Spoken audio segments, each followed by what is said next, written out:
At ayan po pala at katatapos ko lang pong maglaba. Ito po pala ay dadalhin po namin doon kila Tita Iday at magpapadryer po ako doon. Hiniram po ni Jonathan yung kulong-kulong niya para po mayroon pong paglagyan. Ayan po palang mga nasa timba ay puro damit po ni Juana. Makikidryer po ako kay Tita Iday dahil tuwing hapon po ay umuulan-ulan po dito, baka hindi po matuyo yung mga nilabahan ko po. At ayan po yung mga damit po namin, yung dala po ni Jonathan. Doon din po pala nagtatrabaho si Jonathan kila Tita Iday. Bali, ayan lang po pala lahat ng nilabahan ko po. Ayan po at mauuna na pong pupunta doon si Jonathan at susunod na lang po ako. Sige na pala at susunod na lang din ako sa iyo. Ingat. Pala, ayan dito na po pala ako kila Tita Iday. At ayan po yung ginagawa po nila Jonathan. Diris po nila Tita Iday at malapit na din pong matapos. Bububungan na lang po mamaya siguro. Tatlo po silang naggumagawa dyan at yung isa po ay classmate po ni Tita Iday. Tapos yung isa po ay uncle po ni Jonathan. Si Uncle Daning po ulit yung kasama niya. Dito po ay mag-uumpisa na po pala akong mag-dryer. Ayan po at iuuna ko po yung mga damit ni Juana po. Ito po pala ang damit ni Juana ay bali isang salang lang po. Ayan po. Ayan po at pagkakasyahin ko na lang po lahat ng damit ni Juana. Konti lang naman po yung damit ni Juana kaya po isang salangan lang po ito. At isusunod ko na rin po dito yung mga damit po namin ni Jonathan. Yun po ang marami dahil isang basket po lahat yun. At pagkatapos ko pong mag-dryer ay ihatid na din po ako agad ni Jonathan para makauwi na po. At may sampay ko na po habang meron pang init. At ayan po pala at nagbububong na po sila Jonathan. Ayan. At ayan po pala at pagkatapos po nilang magbubong ay ang isusunod po nila ay magpapalitada na po sila sa buong kabahayan po ni Tita Iday.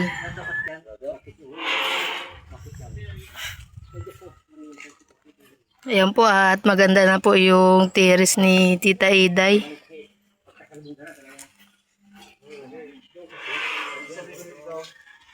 Ayan po.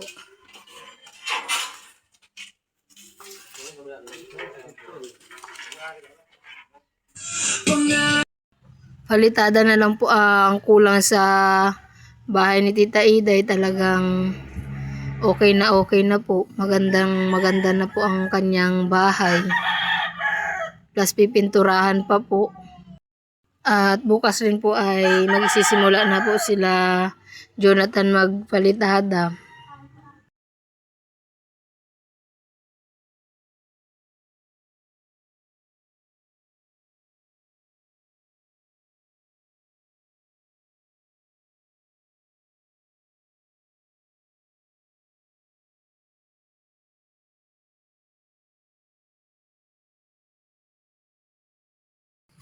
At ayan po pala, tapos na po akong mag-dryer. Ihahatid na po ako ni Jonathan para po maisampay ko na po itong mga damit at mapainitan po para tutuyo na din po.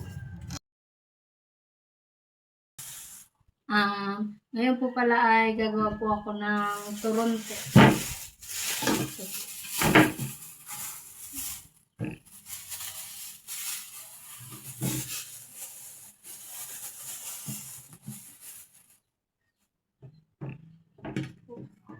Ito po yung gagawin kong turon.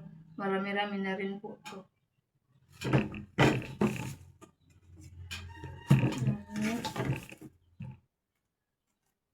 Pinahirapan ko pa ang sarili ko.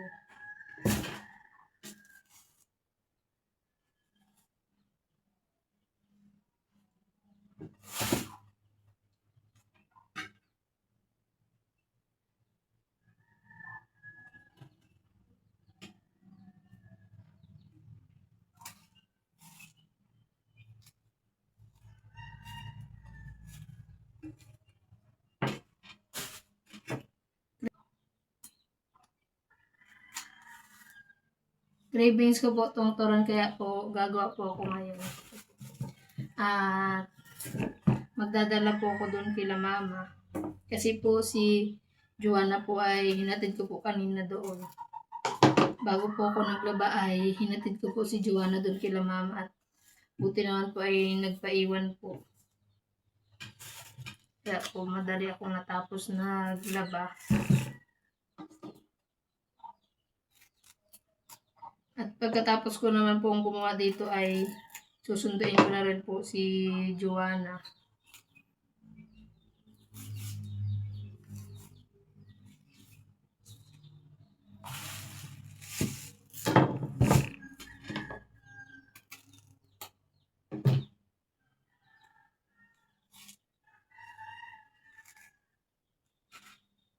Mm-hmm. 2, 4, 6, 7, 8, 9, 10, 11.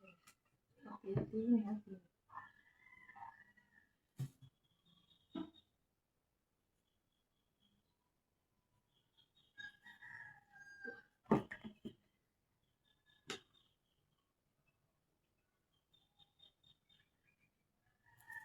Lugi na. Ayan, nagpagsusamahan ko itong dalawa.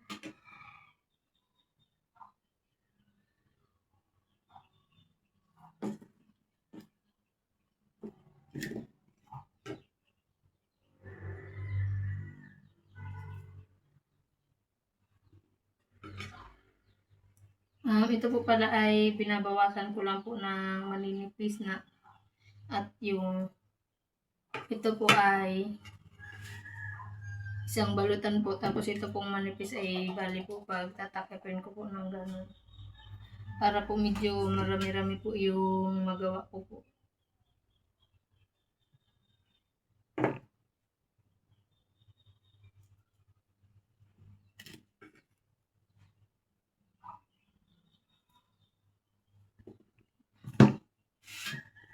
Yung asukal.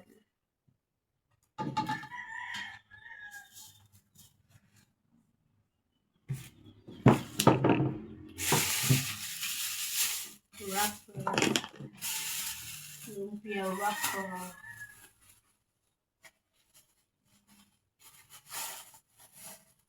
Ito naman po ay hindi po magagamit lahat. Kaya tatabi ko po muna baka makaisip pong maglumpia o kaya gagawa po na ulit ng turon.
Ngayon po pala ang kasama ko lang po dito sa bahay ay si nanay po at saka si tatay.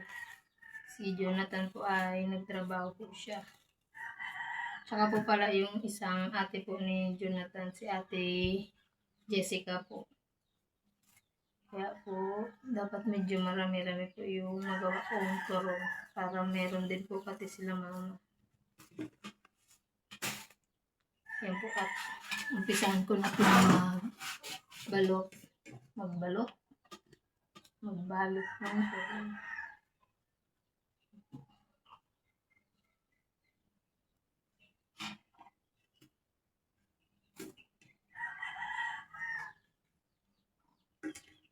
Maliliit.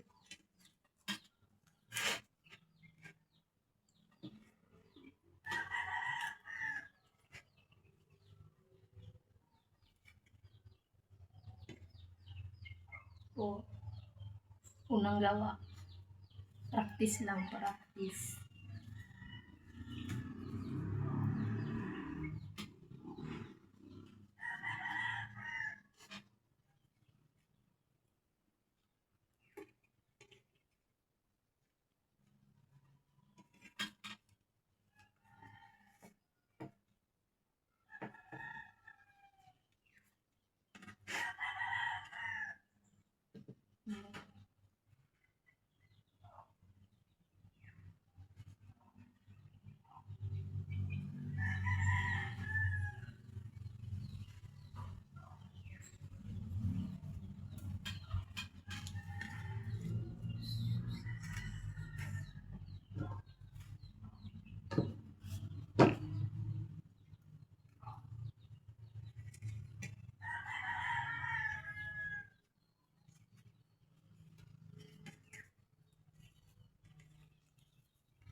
Mukhang makulimlim na naman, mukhang uulan na naman.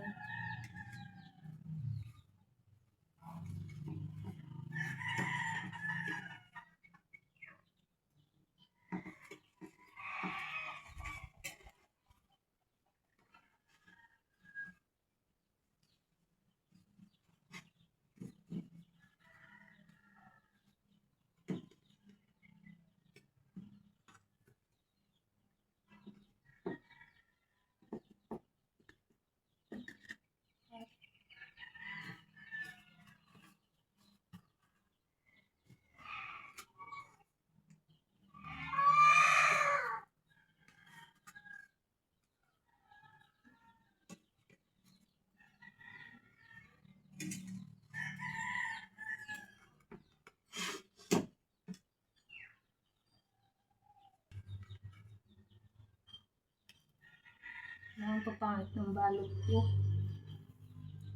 Hindi na yun, basta masarap.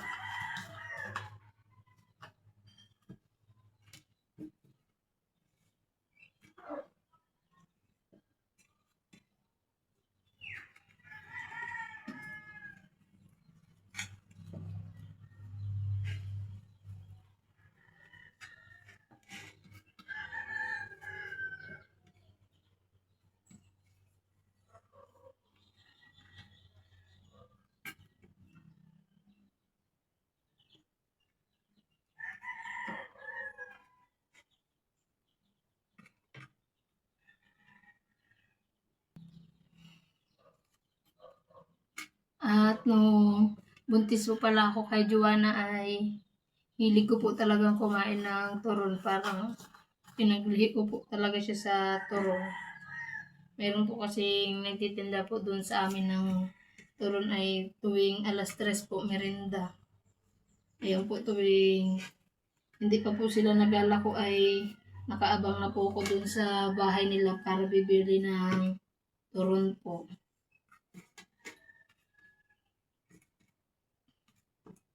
Kapag po sumasakit yung tiyan ko gusto ko lang po din kainin ay yung turon po na tinda po nila.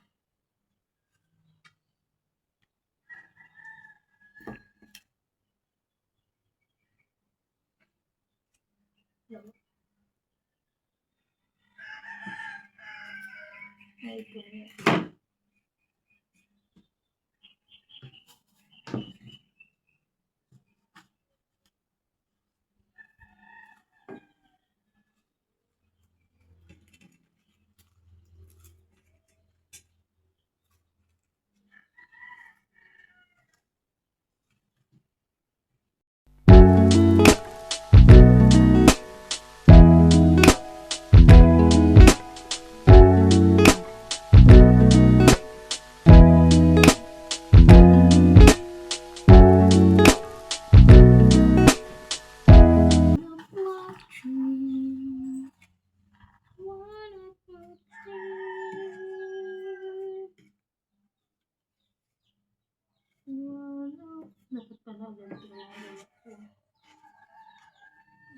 Ganito pala dapat.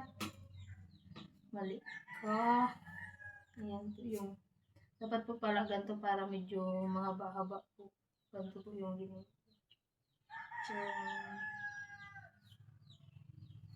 Mali. Ayan po dito. Apat. Pero po, meron pa po dito apat, pero po ito lang pong dalawa yung gagawin ko dahil ito po ay matigas na po.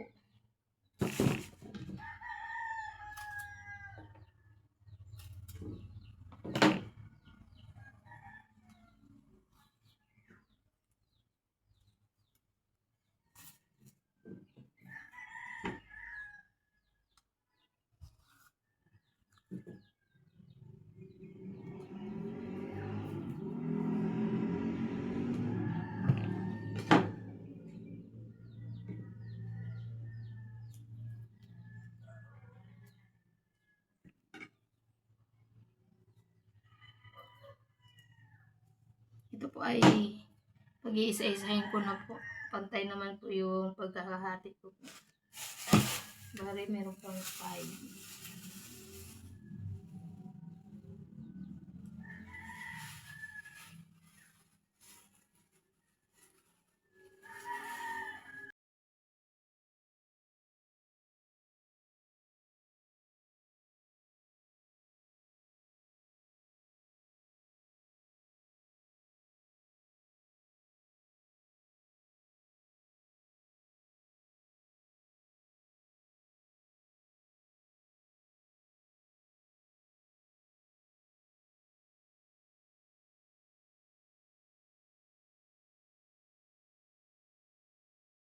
Ito na po pala, tapos na po akong nagbalot. Ito pong isa ay turon na pang cravings at ito ay pang benta. Pero po ito ay hindi ko po ibebenta. Ganun lang po sa mga nabibili po. Yan po. Ito po ay unang kagat, turon talaga. Ito namang kabila ay unang kagat, wrapper lahat. Ito po. Naghiwalay. Unang kagat, wrapper lahat. Ayan. Ayan po. At magpiprito na po pala ako. At ayan po pala at magpiprito na po ako ng ginawa ko pong turon. At ayan po palang kawali ay nilagyan ko po ng konting asukal po. Ay! My God.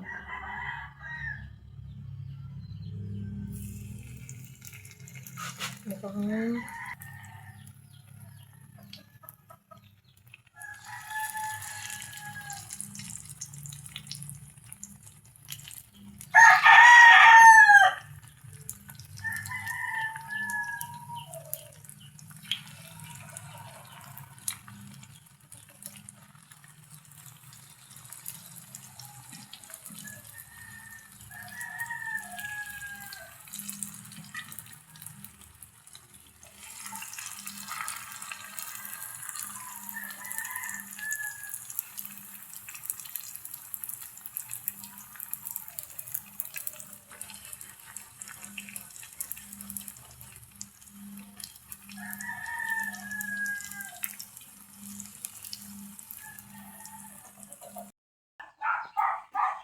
at ayan na po pala yung unang salang ko po ng turon. Ayan po.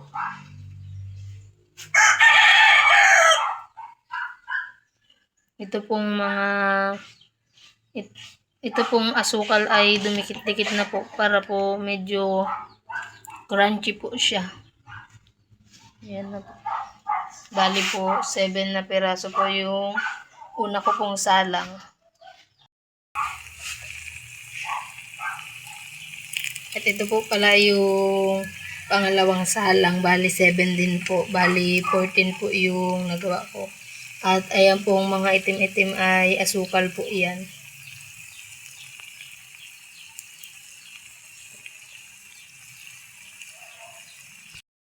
Bali po itong isa po ay mabilis po siyang maluto. Ito pong malalaki, ito pong malilit ay medyo matagal-tagal pong maluto.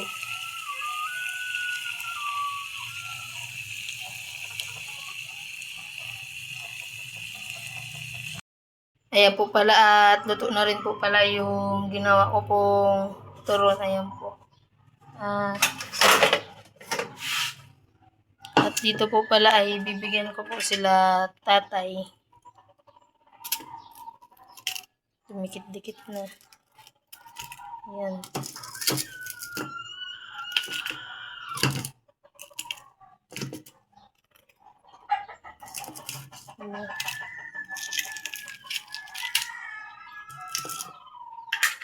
At ito po pala ang apat ay ibibigay ko po kila tatay.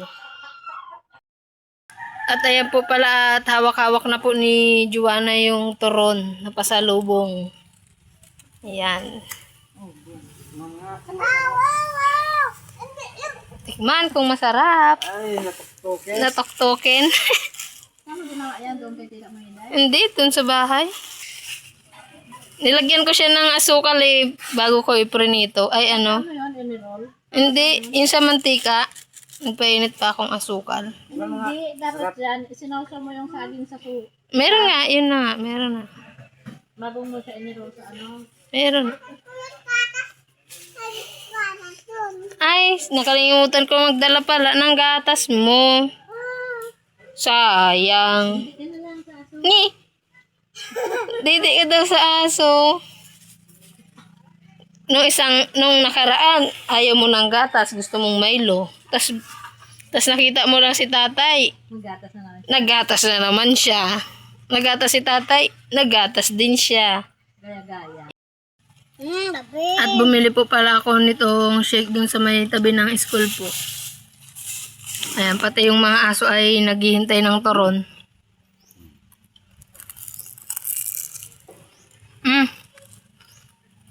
Uy. Hindi na sana kita sunduin, Juana eh. Dito ko na lang sana titira kila Mama Nini eh.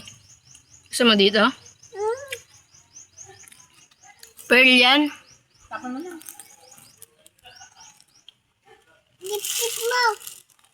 Ay ako, may umuubo ako. Patao siya. Ayan.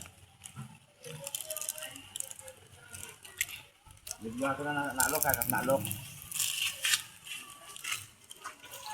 Hindi ka natulog, be? Bakit? Tulog mo yung mga grasa.